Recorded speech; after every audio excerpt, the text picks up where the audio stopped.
I'm Emily, I'm a makeup amateur and a YouTube amateur, and welcome to my channel. If you missed what I'm doing here, both of the last two parts of this series are linked down in the description. Basically, I'm just talking about the makeup that I set aside and have been using throughout the month of February. The first video covered complexion and cheek products, and then the second one was about lipstick and gloss. Now let's talk about eyeshadow. So in my Caboodle this month, I've got 5 eye palettes and then a little quad. So 3 of the palettes are smaller and 2 are large. To begin with, I've got this one from Voss. It's their HG palette. It stands for Holy Grail. So it's got 20 shades. They're kind of in the neutral family and skewing a little bit warm. So there's some down the side, I think really only like 4 or 5 if you're being generous, that have kind of pink to them. There's one up here, hashtag, that's like definitely orange, and then the rest are just very, very neutral. I got this in a BoxyCharm Luxe box. It was the first Luxe box I ever got. I remember it so vividly. It was in a December of, I think, 2019. I actually asked for my birthday if my parents could just give me the money that it would cost to upgrade myself to the Luxe box. And they did. And one of the main reasons is that they started teasing it like really well in advance. My birthday's in September. And this palette was one of the things that I saw in the box that I was most intrigued by. I'd never tried Violet Voss shadows at that point. This was my introduction to them. And I just thought it was really, really pretty. Now, I don't use this very often. There's a couple of reasons for that. Number one is that it's just huge. The way that I store my palettes is in a drawer. They're mostly stacked one on top of each other. And then I've got a couple kind of on their side around the edges. Because of the size of this one, it is usually on the bottom of the stack. So it kind of gets buried under everything else. It's a lot of work to access it, so I usually just don't bother. Another reason is, although I was so drawn to it initially, and it does have some really pretty shades, it's honestly a little on the boring side. So first of all, you cannot convince me that these two shades, Bestie and Transition, they're the same color. They're the same color. They're like a beige brown. The one in the corner, Wine and Dine, is this really pretty kind of berry, red, burgundy berry shade, and I really like that. I'm also absolutely enamored with So Jelly, which is this shimmery shade that's got like the pink, almost a bit of a iridescent duochrome kind of feel to it. There are a lot of shimmers in this palette. I think I counted 12 earlier, so it's more than half of the shades are shimmers. However, some of them I would say like are less shimmery than others. Like Chill and How You Doin', as well as Crystal, are very, very subtle, whereas the rest are kind of a little more obvious. I end up kind of achieving the same 2 looks basically every time I use this. This is the one I'm wearing today actually, but it's topped with something else that I'll mention in a bit. When you get a shimmery brown, like as pretty as it is, it's still just a shimmery brown.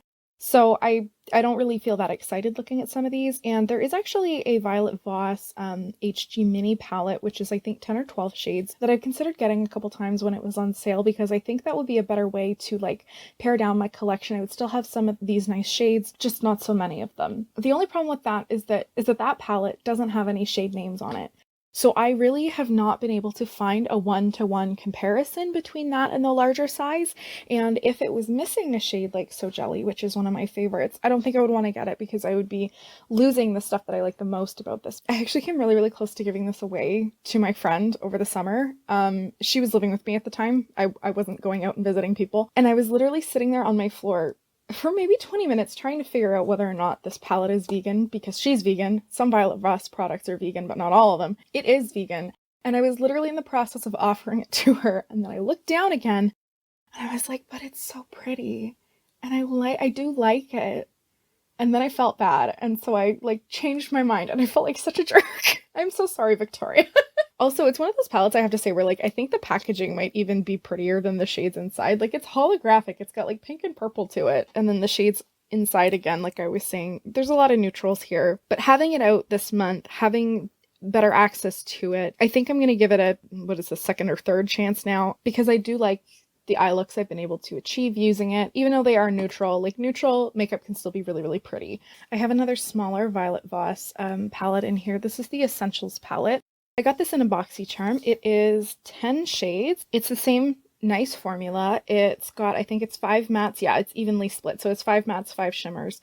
What I like about this one is that it's pretty close to being like kind of a rainbow palette. Like it's not the brightest colors in the world, but you've got basically every color except blue in here. I like reaching for this one if I'm really indecisive in the morning and I just want to do something quick, because I know I have a lot of options, but also fewer options than I would get from like a really big palette. I know that the shadow quality is very reliable. I really love this shade Dusty Rose here. as well as cinnamon and this pink one, the shimmer. I think that's really beautiful. Those three shades together, maybe one of these two as a highlight shade, is going to turn out really nicely. But then you can still experiment. For example, if you were going on a trip or something, you have a couple more options like the green, like the gold, or even for like a smokier shade, you have the black. So I'm a really big fan of this palette. It's one that I reach for very frequently. This little quad here is from Illuminati. It is their Enlightened quad, and I got this in a BoxyCharm. No, I didn't. I got this in an Ipsy. It's 2 mattes, 2 shimmers, very simple, very neutral. The formula of these is a little bit softer than other eyeshadows I've used. That really light shade has a lot of kind of indentations in it from when I've used a dense brush to use that shade. I think this is great to grab if you just want to do something very, very simple. However, the shimmer shades are kind of hard to work with. Like, you need to really like press your finger into them to get them up. They don't really come up on a brush all that easily, which was kind of disappointing. My next 2 palettes are from Huda Beauty. I'm not going to talk about this one for very long because I did just get this in my February BoxyCharm Premium, and then I was wearing it, so I talked about it a little more in my January-February Chic Beauty Box video. So I will link those below and you can go there for a more in-depth review. But it is the Lilac Pastel Obsession palette. Basically, the deal with this is that the color story is really, really pretty, but the matte shadows are just too powdery and too chalky and kind of don't really work well. But I am going to kind of continue trying to work with this and find a way to make it work for me. The second one is the Ruby Obsessions palette. So I got this in my December BoxyCharm box, I think. It is the first Huda eyeshadow product that I tried, and it is really nice, really pretty, performs way better than the Lilac one. So you have the 4 matte shades. I think there's a lot of diversity in this palette in terms of the kind of looks you can get, because there's 3 that are a little more on the neutral peachy side if you're just looking for something simple, and then there are this very rich berry shade. There's a more red and like a more pink one here, and then these 2 metallics kind of skew a little bit purple. So you can get some pretty different looks just within this one palette, and it performs a lot better than the other one. The last palette I have to talk about today is this one from Tarte. It's their Tarteist Pro Palette, and it's from the Amazonian Clay line. This is a 20 pan palette. It's got this big beautiful mirror at the top. I got this in a BoxyCharm. I think it was a Luxe, maybe a Premium, a while ago, and I was initially really excited to get this. They had the Tarteist Pro Remix one a while before that, and it is more of a colorful palette. There's more metallics in it. That was a choice item, and I didn't choose it because there was like a straightening iron or something, I think was the other. It was a hair tool was the other option, which I preferred, and then I didn't end up liking that thing. So I kind of wish I'd gotten that palette instead. Because frankly, this one disappointed me when I first got it. All the ones in the square pans are matte, and then there's the 4 metallics running along the side. So the 4 metallics perform really beautifully. They're really smooth, really pigmented. The green is a nice, like, punchy green. The other 3 are fairly standard, like, neutral tones. Honestly, I think the thing that disappointed me the most with this palette is that the shades are not very pigmented. Like, even this one that looks like a really bright berry shade, it gets kind of crumbly and doesn't really perform all that well. And then there's the row on the right that are like the darker shades, all of which kind of blend out to look very similar on the lid, even though they look very different in the pan. I am keeping this around because there's a lot of cooler toned shadows, and that in terms of matte neutrals is not something that I have a lot of already in my collection.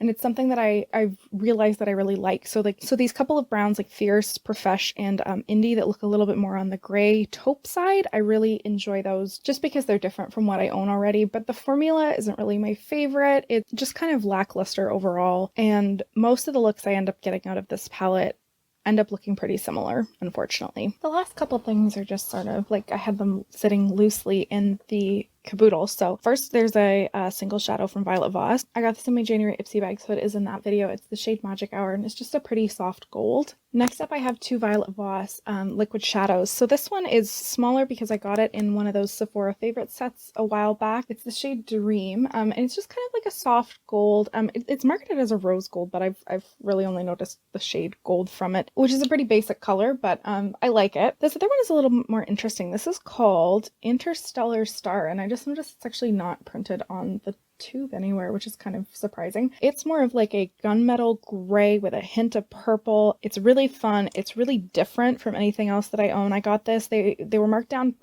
for clearance at Sephora at one point, so I managed to get it like 75% off. It was pretty cheap. They stay on pretty well. They're glittery, but not like a super chunky glitter, which is nice for just like a quick pop of shimmer on the eye. The final thing I have are these 4 little pots from Tarte. They're called the Chrome Paint Shadow Pots, and I think these came out actually 2 years ago for Christmas. They're really itty bitty. I got them when I got a birthday discount and they were already marked down, so I got them for pretty cheap. However, I thought they would be more like a Super Shock shadow from ColourPop, where it's more of like a cream sitting in a pot. They are very much not that. I think the name paint is a little misleading. I'm like, correct me if I'm wrong. They're actually more of like a loose foiled glitter, and actually 2 of these are like so loose that they have kind of escaped the little thing that's keeping them down. And if you open them, which I'm not going to do on camera right now because that is just a disaster waiting to happen, they will kind of explode all over the place. 2 of them are actually a little more tamped down. So there's one called Pink Diamonds that's like this pretty like deep pinky purple. This one is Wild at Heart, which is like a pale lavender with kind of a gold and blue shift. And then there is Citrine. This is the extra little something something I have on my eyes today. I put it on with a damp brush and I think it turned out really nice.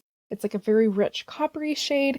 And finally, this one is beautiful. It's called Frose, and it's just like a pink rose gold shade that shifts like to gold and to a little bit of green. And it's actually like a dupe for a lot of really expensive eyeshadows. I think there's like at least 2 Anastasia Beverly Hills shadows that are basically the exact same as this one. So I like them for the effect. However, the packaging drives me nuts. I'm expecting a poof of glitter every time I open them.